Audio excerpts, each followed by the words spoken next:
Hey there, this is Rohde. Today I want to talk to you about the nofollow link. This is absolutely my best friend as an SEO.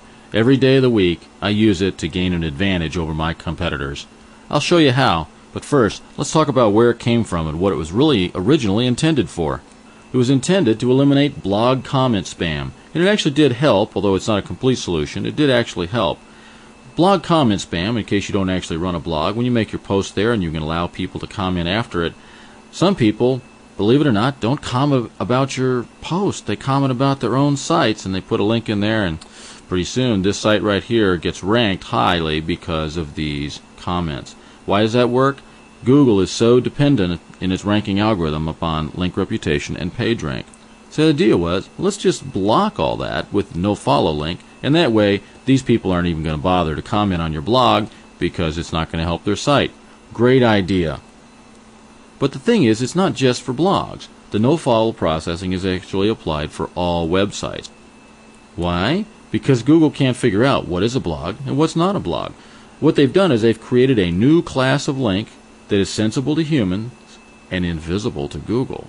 Well, what can we do with that? We can use it for SEO. When we create two completely different site linking structures, one just for Google and one to continue to be used by humans, what we can do is we can arbitrarily redistribute how PageRank gets computed within our website. We can concentrate PageRank where we need it the most on those pages we're actually trying to get ranked in the search engines, and starve pages that we don't necessarily care about. This is really just a simple Google-sanctioned method for doing dynamic linking, something I started doing back in 2003 using JavaScript, but it was really hard to do with JavaScript. It's absolutely dead simple with nofollow, and so guess what? Widespread adoption in a very short period of time. But is it for you? It's easy to figure that out for yourself. Actually, go look at your home page, look at the Google toolbar, and figure out how much PageRank is showing. Now go check your About Us, your Contact Us, your Privacy Policy, your Site Map. I assume you have those pages, right? You really ought to have those pages. But do they need to have PR? Almost never, because every bit of PR that's pumped into these pages right here is starving some other page on your site, probably one that actually needs PageRank. Let's go take a look at what this looks like. Here's a wedding favors site, and you'll see here by the toolbar that it has a page rank of 5. It's not too bad. This is the home page for the site. And scan on down to the bottom here, we see that, sure enough, like any good site, it has a security and privacy policy page. Good for them. When we go to that page, we find that it too has a page rank of 5. Do you actually need to have a privacy policy page with a page rank of 5? I don't know anybody that actually needs a PR5 on their privacy policy page. So maybe you should take a look at your own site. How many no-money pages do you actually have which have high page rank? Those are ultimately hurting the other pages on your site, because that's where page rank comes from, is your pages. So if you have it parked in a no-money page, it means that some other page on your site isn't getting all the page rank you probably need. So let's look at how to do it right. We're going to let humans continue to have all the links, both followed and no-followed. They can click any of them. But Google is only going to follow the followed links. The no-followed links it's going to ignore. So we're going to want to follow the links to pages that we want ranked, and we're going to no-follow the ones we don't want ranked. This is what I call following your tail. It's either long tail or short tail. Whatever you're trying to rank for is your search tail. We want to make sure that the links to those pages get followed. Let's take a look at a few sites that have actually done a pretty good job of it.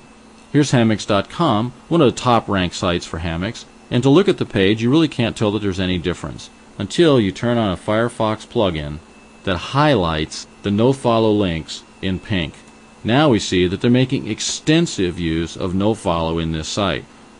Let's cruise on down here and take a look at, say, the order status page, and we find that it, sure enough, has no page rank associated with it. And that's because they've done a very good job to be certain that there are no followed links into that page from anywhere within the site. Let's take a look at another one. Here's epromos.com, the largest promotional products dealer on the web. It has a page rank 6 in its home page. Scroll on down here and find its privacy policy. Click on that. We find out, sure enough, it has a page rank 3.